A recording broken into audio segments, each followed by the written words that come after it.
Okay.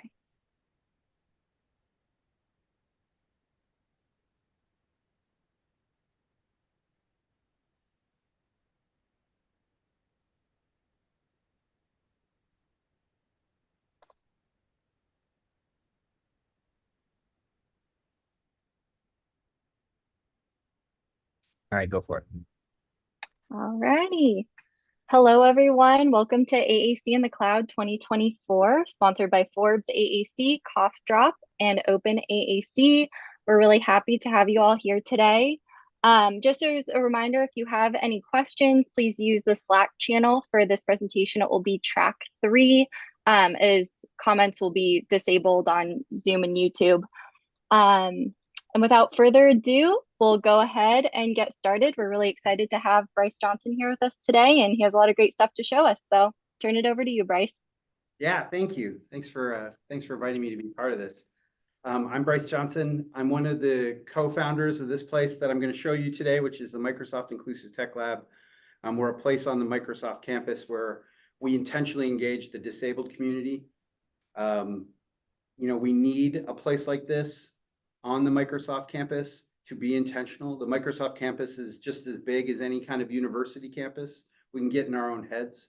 So let me give you a quick sort of tour of the room a little bit and sort of how we think about the space.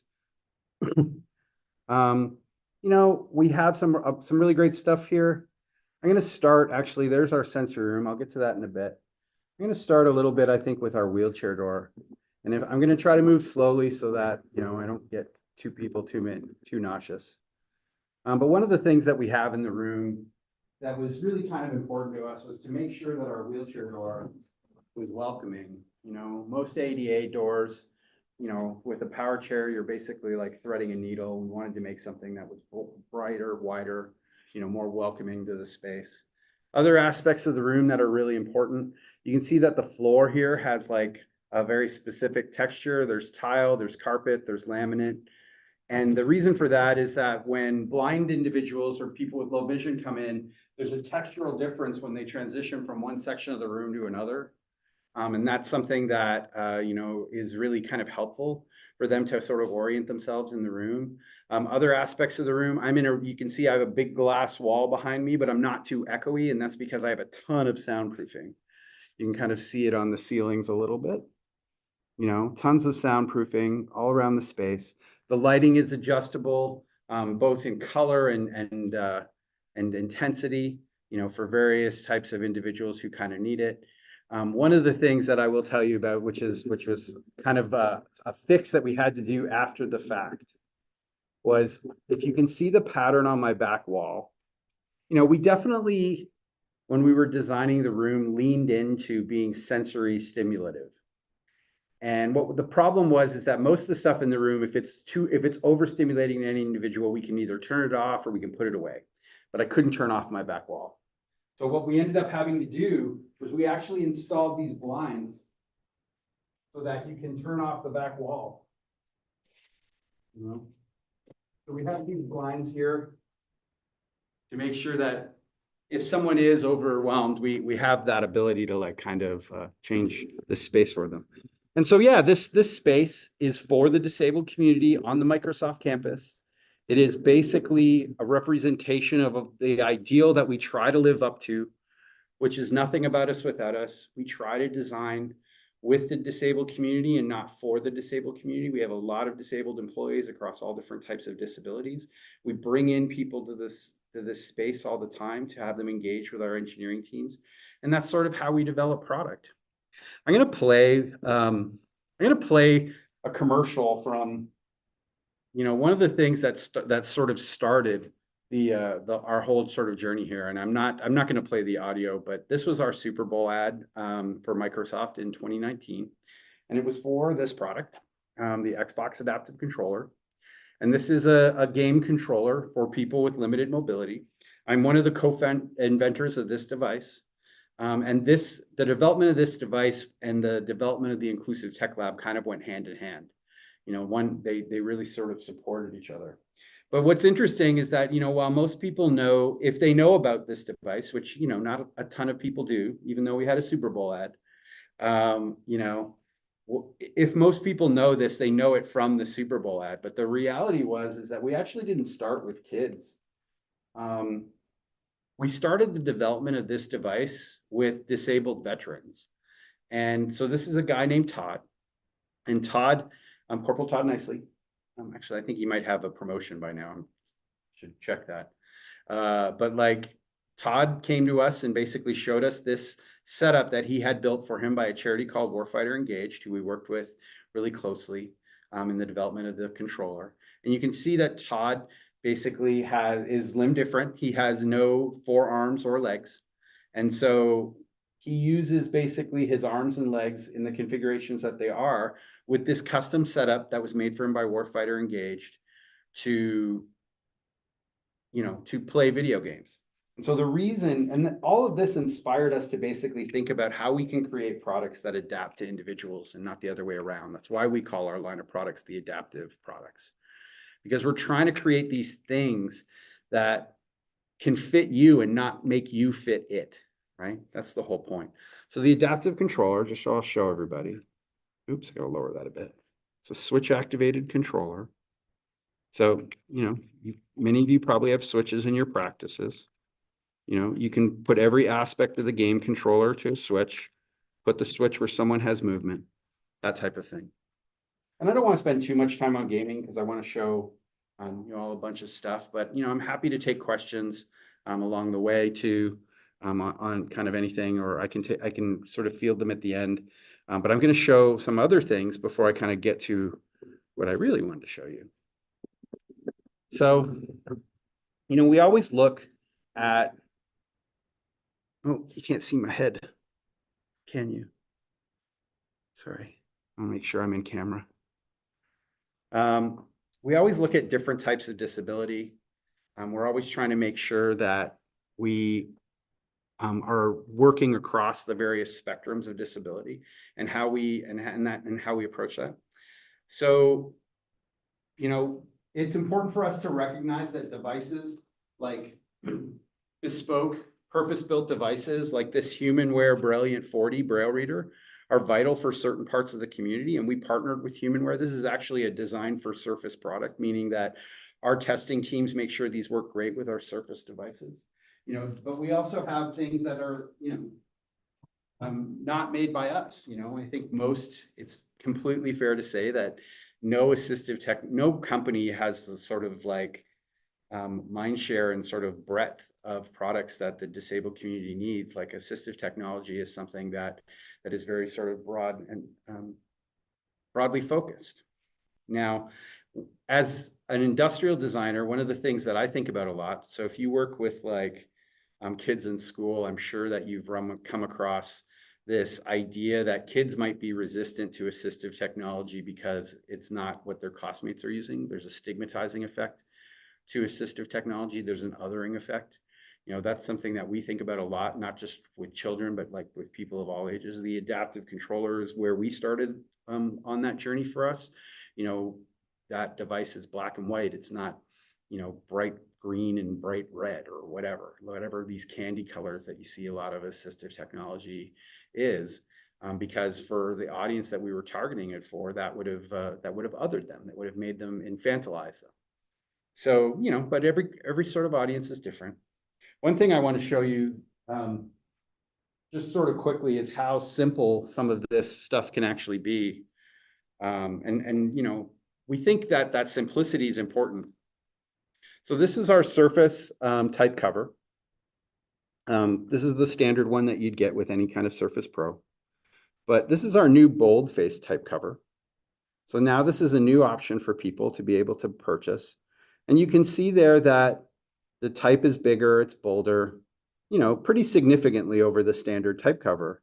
But the thing about this product is that if I didn't have the standard type cover there, you probably wouldn't even notice like kind of at all that this is, bigger and bolder.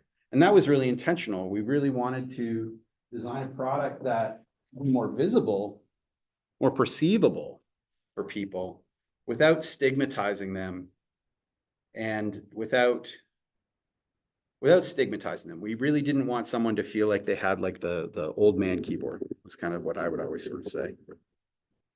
I'm going to jump over to here for just a second because I'm sure a lot of you saw this space and was wondering what's up there. This is our sensory room. Just again to make sure. So I'm not a therapist. Many of you are therapists. I'm not a therapist. I have a sensory room because I want to explore the sensory needs of individuals and how they interact with physical objects. You know, we all have these computers that we carry with us everywhere, whether it's like a laptop or a phone or whatever. We have these digital objects that are now sort of central in our lives. And the aesthetics of these objects has been molded around this idea of luxury, right? This idea of like a consumer electronic, sleek, object. And many of the industrial designers in my practice and in my industry, that is the ideal that they're going for. But the reason why I have this space is I really do want to question like the ability for the objects in our lives to actually make us feel better. So I have this sensory space to look at, I host a lot of people through here. One of the biggest, we've hosted over 18 or 17,000 people in our 5 years that we've been open. And then the past 2 years, what we've really been leaning into is transition programs, because we're really interested in seeing how we can think about assistive technology in schools as a lifelong vocational skill. No offense to any educators in there, but when I see assistive technology used in an IEP, it tends to be a Band-Aid to meet some other educational goal, which is completely understandable. But I think that in our modern world, and this is definitely a tech guy's point of view, the idea of technology being a vocational skill worthy of kind of like learning on its own is really important. So when I see kids like get technology in an IEP and then they start to transition out of school and they lose access to that technology as they go into like either work or higher education, those gaps in their technology needs are something that really bothers me. It's something that drives me to look at the stack of technology that we have at Microsoft, to think about, to use that lens of lifelong vocational skill and how assistive technology can kind of go in that place. And sensory stimulation, I think, is just sort of part of that, right? It is a little, it's funny, it's a little tricky doing this tour. I'm so used to like having questions, like kind of as we go, but hopefully we'll get some as we're going. It's a little disconnected. I'm a talking head. So I'm going to take us back over to this part of the room, kind of get to some of the main stuff that I wanted to show you. And to sort of start with that, I'm going to show you this PC here. And I have this PC. I have this PC mostly for, honestly, for the engineers that I work with. Because I want to remind them that one can do anything with Windows if you can use a mouse. The way that Windows is designed is that if you have access to a mouse, you can do anything. So while it is vitally important to investigate different types of input methods for, for people with different kinds of physical mobility needs, it is also equally important to look at how we can design physical objects that are more accessible mice. So while, switch scanning is great, that's one great approach. Voice access is another great approach, right? There is actually validity in looking at creating devices for people with limited mobility. Like this is a mouth mouse that tends to be sold to quadriplegics. It's called the Quad Joy, right? Mouth articulated joystick. You blow into it to click, you suck on it to right click. Right here, we have I'll scroll down. So right here, I have, this is an Enabler Pro. This is a joystick that tends to be for folks with cerebral palsy who have, basically gross motor movement, but not necessarily fine motor movement to need a mouse. So it's a T-bar joystick. And this one in particular has like tremor filtering for folks with individuals who might have involuntary movement. So they can kind of move this sucker around and basically get at it. Vertical mice for people with carpal tunnel. This is a rollerball mouse for folks who have other types of repetitive stress like carpal tunnel. Change the movement, right? If you can't do a repetitive movement anymore, change it. I have head-mounted mice. I have voice mice. I have all kinds of mice. I have a whole shelf back here full of like different types of mice to sort of show people. Because I do want to emphasize that it is important to show people that you can do anything with Windows with a mouse. So, okay, I'm going to readjust again. I'm going to show you a product that we came out with that we learned from the adaptive controller, that we learned from, working with schools. When the adaptive controller came out, I had a lot of teachers come up to me and they would say, listen, my kid wants to use this in the classroom. Because again, assistive technology is stigmatizing and using an Xbox controller in the classroom is kind of cool. And I understood that. I wish we could have done better in that space. But what I mean by that is that the Xbox adaptive controller is a game controller. You might want it to work on a PC, like as a keyboard or a mouse. And in some ways it can do that. I don't want to say it can't. But that's not what it was meant to be. It was meant to be a game controller. So what we did was we took all this feedback and we came up with what we released about a year ago called the Microsoft Adaptive Accessories. And the adaptive accessories consist of a mouse, a hub, and a series of buttons. And I'm going to go through that in kind of detail and how we sort of approached it and how we sort of think about it. I got this little box of tricks here. I like to joke that I'm the carrot top of accessibility.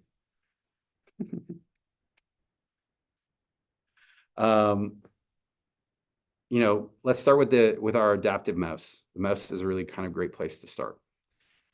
For me, it's very clear that when we were working on the adaptive controller, we started from a place of quadriplegia, limb difference, cerebral palsy.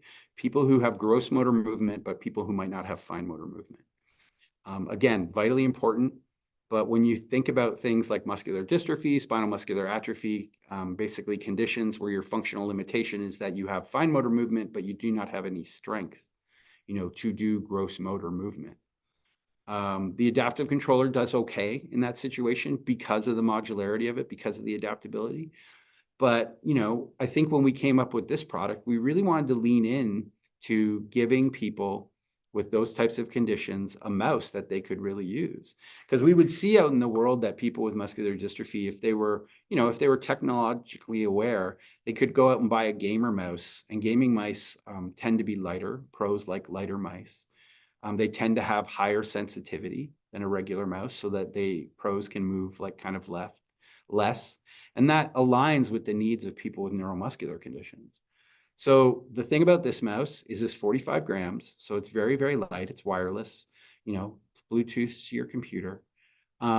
It's about 6,000 DPI, which is about half the sensitivity of a high-end gaming mouse, but it's about 6 times more sensitive than a typical mouse. So the idea with this device is that you could move it very, very small movements and have a fully functioning mouse, right? And the other thing about this mouse that I really like, I don't get to talk about it as much as I'd like to, is that for most people, you're looking at a mouse and you want a mouse up on your screen, you're going to go in this direction, right? So the top of the mouse is understood to be here, right? Because of where the buttons are and where the wheel is, right? That's where we would typically understand where the top of the mouse is.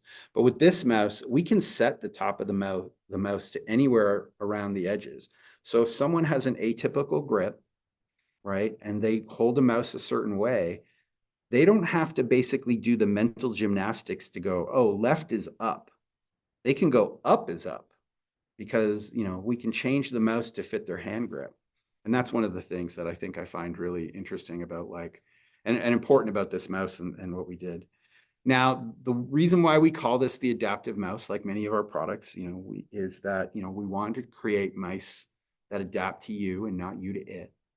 So in real life, mice have tails and so do ours. So I'm going to press this button on the back. I'm going to pop this little thing off. And I'm going to take one of our tails that we make. This is a third-party tail that we make. I'm going to slide this on there. So now that's something that you'd probably really recognize, right? very typical mouse. This one happens to be like right-handed with the little thumb rest, but I can flip it over and it's left-handed. You know, still nice, not terribly exciting. But let me show you a 3D printed modification that you can download, you can modify, you can you can change for the people that you need it. This one was designed by the designer of the mouse because his daughter has cerebral palsy.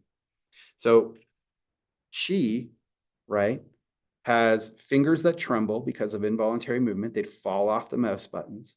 She has a lot of tone because of her cerebral palsy. She'd accidentally hit mouse buttons when she did not mean to because of her involuntary movement and high tone, right? So there's these little grooves on the mouse that help keep her fingers in place.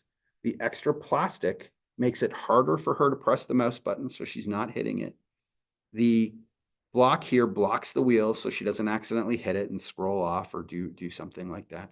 You can also disable the wheel, so this one's not necessarily needed right now.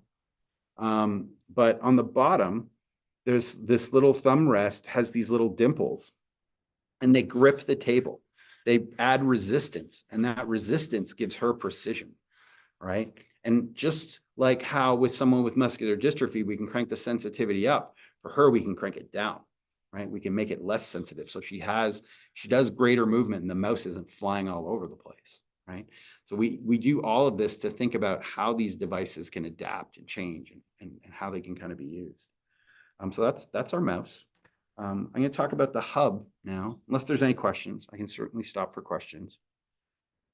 But if there isn't, that's super cool. Oh, There was one question. Did you see it on there? I did not see it.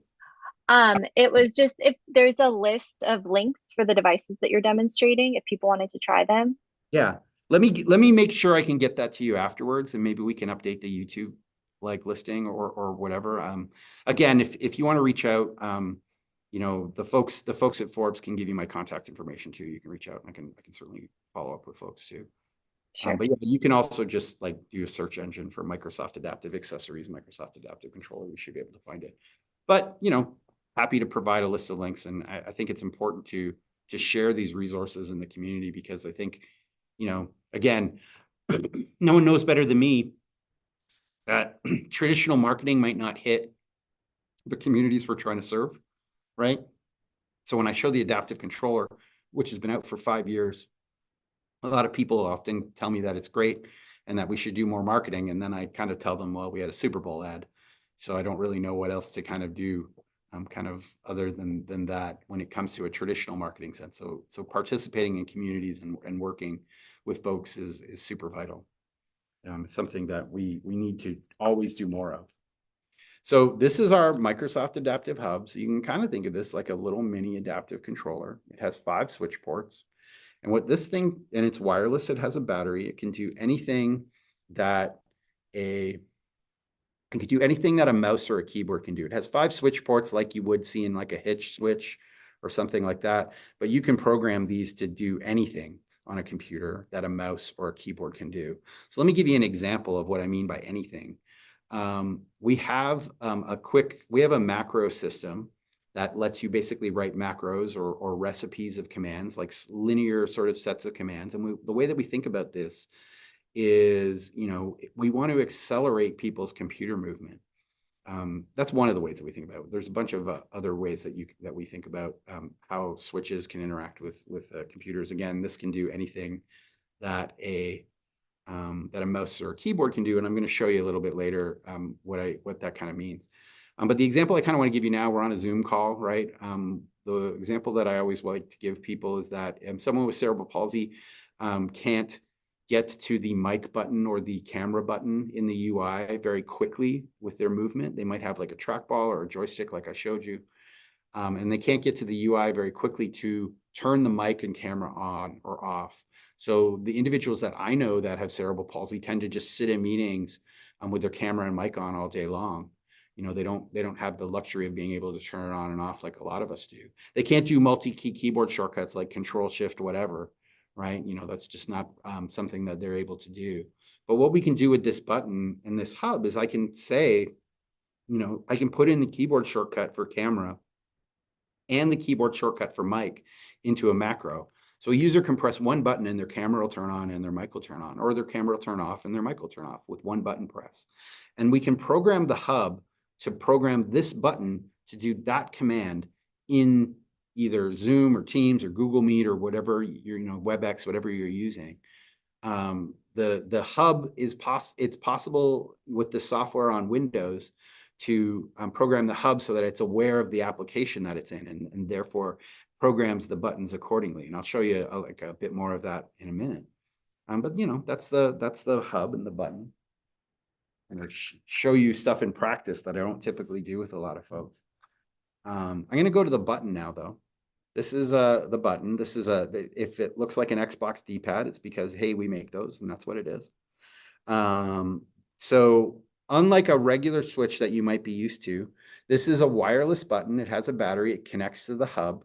And everything I just talked about with this one single switch, this has 8 around the outside. So if the person that's using it has the ability to hit 8 unique buttons, they can program 8 unique commands, that work in individual programs or what have you, to sort of accelerate their computer usage. But, we know that people don't always have the ability to hit 8. So, if you can only hit 1 or 2, the reason why we call this the adaptive button is the base is the same, but the tops can be changed. So I'm going to take this one off and I'm going to grab this one, which is another one that we make. And now that's only 2 buttons, and you can program the 8 buttons underneath to just be 2, right? Like you don't have to program everything. And the software basically like lets you just change the topper, and then it gives you options on how to kind of do that. And I can show that in a minute as well. So that's really cool. Those are the 2 toppers that we make. But again, just like the mouse, we give out 3D printed files for all kinds of other sort of options. So here's like a bigger version of a D-pad for someone who might not have the precision to hit that base. I always have a hard time putting these on. My hand-eye coordination is not up to the task here. Kind of just slide it around. There we go. So now 4 big buttons. The one thing about this is on the bottom there's those little slots.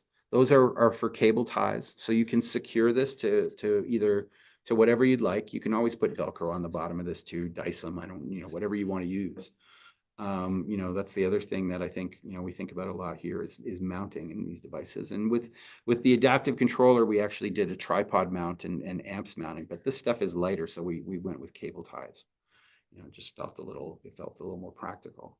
So, there's that button. But I want to show you, we have joystick buttons too. So this gets a little tricky, I think, for most people's mental model because, they look at something like that and they go, oh, that's a joystick. And I'm like, yeah, it's a joystick. But, this is for someone who can't press a button. They might be able to like hit these sort of buttons there. And that's sort of how that works. And that's kind of interesting, I think, for us and how we sort of think about this work as well. So, but I usually ask people, but I don't expect to get a response here. I usually ask people if people can guess what this button is for, this joystick is. This is again a 3D printed thing. You can get this on Shapeways. Again, I will send you the links to all this stuff to where you can find the 3D printed files that you can download for free and basically print your own. The reason why we partner with Shapeways is that if you do not have access to a 3D printer, Shapeways will print it for you. This is a chin button. So it's kind of weird with my beard, but the idea is that, you would put this with like your chin sort of there, but kind of move around. Sometimes people say elbow, which isn't wrong. I mean, it's a little cup. It kind of could work as an elbow one, but it was designed for chin. Cool. So now I want to go show you how I think about some of this stuff and how we kind of use it. I do want to make sure I leave a lot of time for questions, but if anyone has any questions now, I can certainly take them. There was one about the 3D print files. Are those available at a central location or at a web page for people to access? Yeah, I mean, that's what I just said. And I will again send that. If you go to, if you find the Microsoft site for the product, you can find links to Shapeways. Shapeways is a company that does 3D printing for individuals. It's high quality. We actually use Shapeways for a lot of our prototypes. You know, at Shapeways, you can either have them printed or you can download the STL file for your own printer, and you can take it, modify it, do whatever you want. You know, all those files are available to you. So yeah, they are free to download. So I'm going to try to show something here, and it's hard because it's too bright. But I don't know how I can get that darker. I wonder if I lowered the light. Let me lower the light. No, you guys, I think this will have to work for now. So the fun thing about the mouse, I've got the little mouse here in, you know, this little enclosure. And what I do with it actually is kind of fun is I actually tape up the laser to show people that the mouse in itself can be programmed. You can program those buttons to kind of do everything. So what I've got here is, this is clicker 8. And on clicker 8, it has a switch keyboard. And I programmed the mouse. Oops, I programmed the mouse to do what it's not doing right now.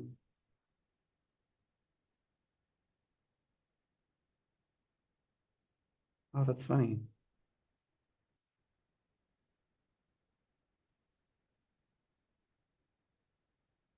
Sorry, demo challenges. There it goes. So what I've got it set up to do is clicker has switch scanning, and the switch scanning is just F7 and F8. So I've just programmed these buttons to do basically the switch scanning on clicker, right? And I've programmed the mouse to say in clicker, these buttons are F7 and F8, right? So you can do switch scanning on the keyboard. But what it was doing that, now let's see if I can get it to do that.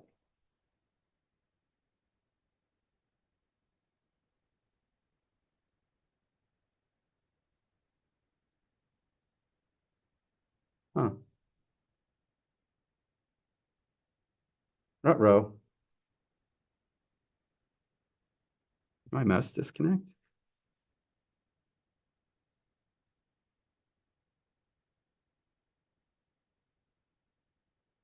Oh, looks like my mouse disconnected. Anyway, it's possible. I wish I could show you. Sorry, my mouse disconnected. That it is possible to set it so that you can actually do, if you only have the ability to hit 2 buttons within either adaptive accessories like the buttons that I showed you, the mouse or whatever, if you have the ability to hit 2 buttons, it's possible to program those 2 buttons to act like a regular mouse. And what it does is the first button, every time you press it, goes part of a concentric circle. And then the second button selects it. So yeah, there's that.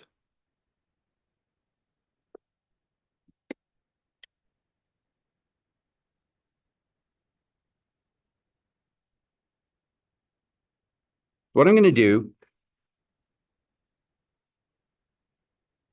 set that up there.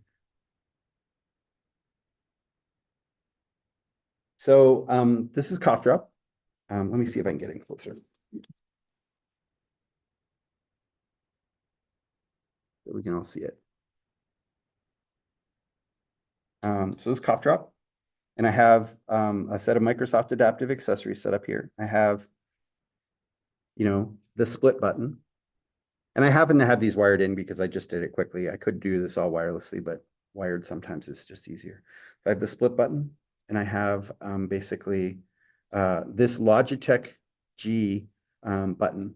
And what I wanted to show you about Logitech G, Logitech was really great when we did the adaptive controller. They made this thing called the Adaptive Gaming Kit, which, many of you who buy switches know how expensive they can be. This is 10 switches for $100. And it comes with really great mounting stuff like these little mounting pads, Velcro. They're really wonderful. It's a really wonderful sort of switch kit. I can never thank them enough for basically working on that with us. I accidentally hit a button while I was kind of going, and I turned on switch scanning mode in cough drop. So, switch scanning, just as you would expect, one button, it'll kind of go through. But if you do have the ability to hit other buttons, what I've set up this split button to do is basically do previous and next. So I can go through and do previous and next, right? As well as scanning, and then select and things like that. And the thing about these buttons that I kind of want to tell people, when we work with individuals in schools, like one of the kids that we worked with who had a switch scanning keyboard, actually, I think they were using clicker. Because of their involuntary movement, they would double tap buttons. And I think they had some other switch interface. And what would happen is on the switch keyboard with clicker, they would basically put in the same word twice, right? Or whatever. And what we could do with our adaptive accessories was one of the things that we can program in our adaptive accessories, and let me actually just go into that app for a second, and maybe I can show you kind of quickly, is, I know this is going to be hard to see. This is the UI for the 3.5 millimeter button that's plugged in, the Logitech. You have the ability to set a command on short press, but you also have a ability to set a command on long press. And you can set the time for what a long press is. So what we did for this kid with cerebral palsy who is accidentally double tapping buttons is that we set short press to nothing. And then we set long press to less than a second, to half a second. Or I can't remember the exact amount, but you can tune it in basically like hundredths of a millisecond, or 100 milliseconds. So when he would double tap accidentally a button, he wasn't getting the same command twice because he actually had to be intentional about it and hold the button. He knew he had to hold the button for like, a distinct amount of time. So the second double tap wasn't registering. And so those types of insights are what we kind of learn from the community and how we sort of develop a lot of this work and continue to develop this work. I think as we dig into limited mobility, that's something that we will always kind of get into. I will say too, our philosophy on this is that we do believe in multimodal interaction. Keyboard and mouse are something that are very associated with Microsoft and our products. And keyboard and mouse are two different input modalities that you use together all the time. So how do we start to do things like camera and voice, or maybe switch and keyboard, or switch and mouse, or whatever? Like how can we put these input modalities together to build these setups that fit individuals? We think about fit a lot. We're not trying to get one size fits all. We don't believe universal design is this idea of one size fits all. We believe it's one size fits one. We're much more in line with how universal design for learning approaches it. Like we're trying to create something that fits an individual, or at least has the ability to fit an individual. So with that, I actually have a lot of time for questions, but I can certainly show more stuff if there isn't any questions. Is there anything that someone wants to see that I might not have gotten into? I know this might vary based on the switches and mouses, but someone asked if you could share about the easier process of programming the switches and mouse buttons for different functions. Yeah, let me try to zoom in a little bit more. I mean, it's gonna get a little tricky here, but let me move this around. No, that's a great question. Actually, we have time, so let's do it. So I hope people can see the sort of screen here. So this is the adaptive accessories, the Microsoft Accessory Center. This is the software for the adaptive accessories. So there's the adaptive hub and the button. So I'm going to select the hub, and when I select the hub, I see the 5 3.5 millimeter ports. And so right now, this short press is set to key combination S. I know that's going to be too small to see, but let me see if I can get even closer. I can move this closer. Lower this.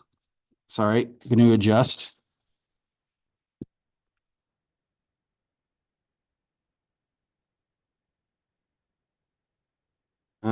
So when I pull this menu down, I can set it to nothing, to not assigned. I can give it a Windows shortcut like Open Edge or something like that. I can give it a mouse action like left click, right click, middle click, press and hold. I can move the cursor with a button press. So I can move the mouse cursor either left, right, or up and down.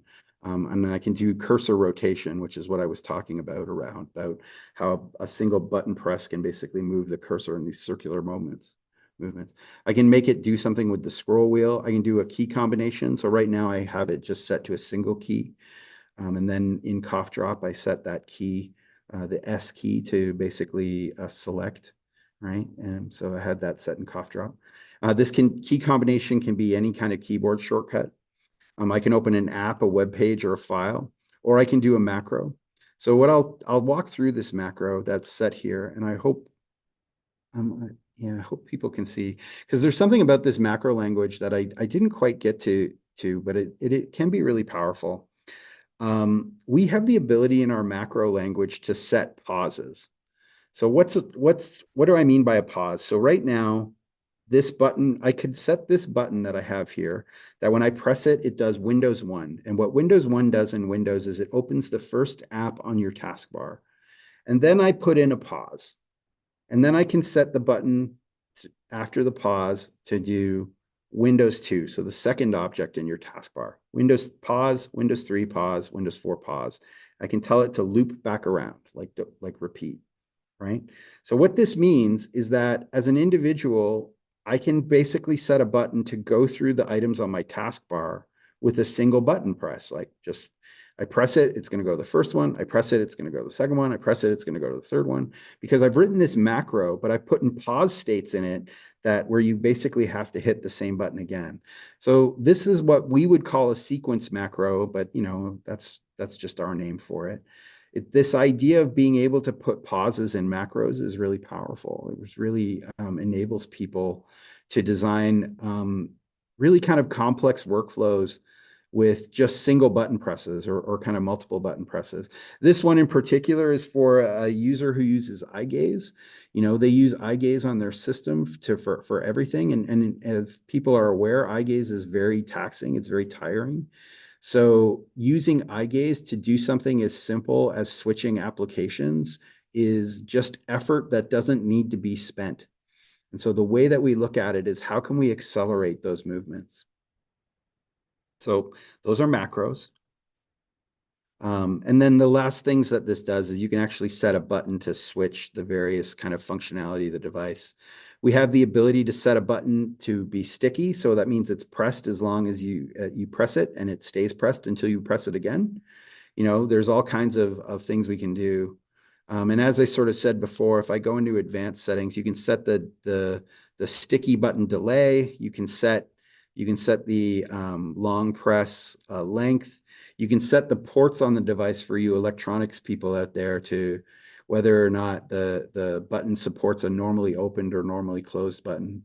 With the adaptive controller, we made every button act like a normally open button, even if it was normally closed.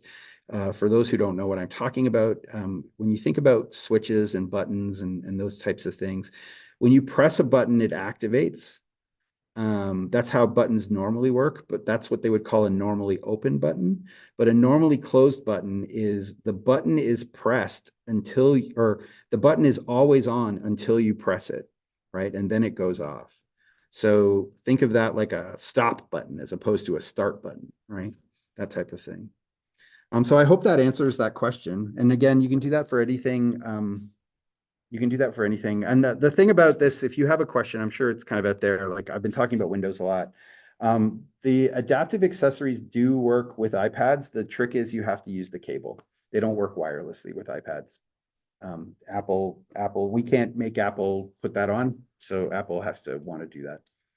But they will plug in.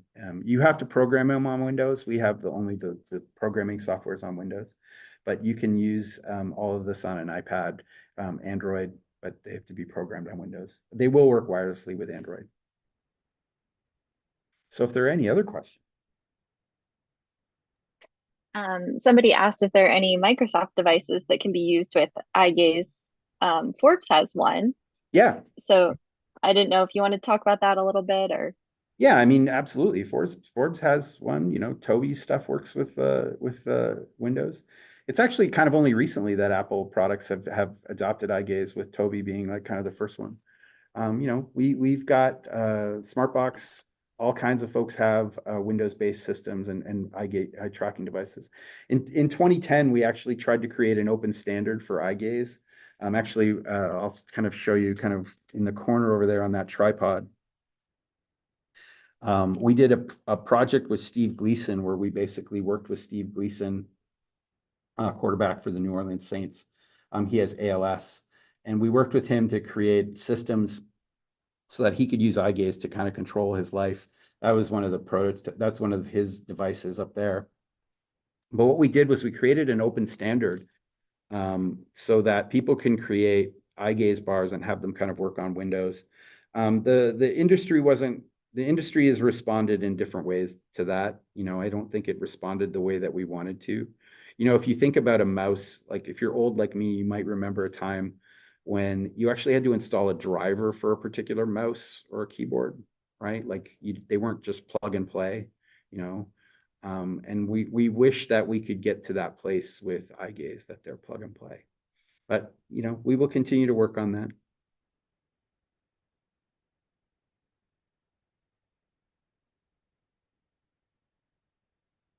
There was another question, and that was, does the software or devices, do these things only work with Microsoft Edge, or do they work on other browsers as well, like Chrome, for example? These devices are mice and keyboard. So whatever you would expect a mouse or keyboard to work on Windows, these will work with. So yes, they will absolutely work on Chrome and Firefox and any kind of application. You can technically set them to do one thing in one browser and one thing in another, but I can't imagine why you'd want to do that. But it's possible. It's certainly possible. Yeah, these are hardware devices. They're not specific to any Microsoft product. So yeah. And there's lots of stuff out in the world. Like I said, we're really thankful that Logitech kind of worked on making switches. We see other types of assistive technologies that we kind of want to that we partner with. We actually just recently announced a partnership with a company called Cephalable. Some of you might be aware of Cephalable. If you're not, you will be. They're really quite rising stars. They've got basically multimodal input software for all systems: Android, Windows, Mac, iOS. That basically does head tracking and voice control, sort of recipes and setups. So we partnered with them to make their software more performant on Windows devices. I think one of the tricks with assistive technology with regular computers right now is that the assistive technology that you're running takes up processing power, takes up memory, right? It takes away from other things that you might want to do. With our new Surface Copilot Plus PCs and Copilot Plus PCs from Lenovo and from Dell and from other PC manufacturers, this software has the ability to run on what they call a neural processing unit. It's a new type of processing unit. If you're familiar with gaming at all, we always talk about CPU versus GPU being graphical processing unit. So now there's a new type of new processing unit on the block called the neural processing unit, specifically for AI operations. And what Cephalable's done is they've taken that neural processing unit, they've offloaded a lot of what their software does to that neural processing unit so that you have the CPU, so that your browser doesn't slow down just because you're running like assistive technology. So it's really wonderful stuff. It's stuff that I think, we're excited to continue to work on with the community. Is there anything that anyone wants to tell me, like, that we should be doing? We have time. I will take it. And I will find those links for folks. I was able to drop some of those in the chat, links to some Great. of your guys' stuff. Someone did ask, do you sell switches, or where can they be purchased? I did see that the Adaptive Hub is available for purchase, but Yeah. So the Adaptive Hub is we sell. This wireless adaptive button we sell. We offer the 3D printing files, but it's important for us to support the vast ecosystem of just typical switches, 3.5mm switches that exist in the world. We do not make or sell any regular switches today, which is why we have great partners like Logitech that are jumping into this space, sort of bringing their expertise, their ability to mass produce items so that you can get, you know, this lovely little like mat comes with it. It's Velcro, everything just kind of sticks to it, right? You can rearrange stuff. It has these little flaps that can be made to interlock. And what else is in this box too? Sorry, my box here is really mess. Like one of the other mats that they have, you know, has all these bends in it, so it's flexible. So you can actually do something like you could Velcro this around a leg. You could Velcro this around the chair of an arm, right? That type of mapping is really sort of powerful. They offer, you know, so when you buy this kit, it's not just the switches, it's all the Velcro straps and kind of all that stuff that you get. And when they made it for gaming, they have these other ones. And just so you know, there's the Xbox one and the PlayStation one. They'll both work with our stuff. They're just switches. So PlayStation just came out with their own version of the with their own sort of access controller. It's a wonderful product. You know, and Logitech stepped up and basically supported that product too because they support disabled gamers.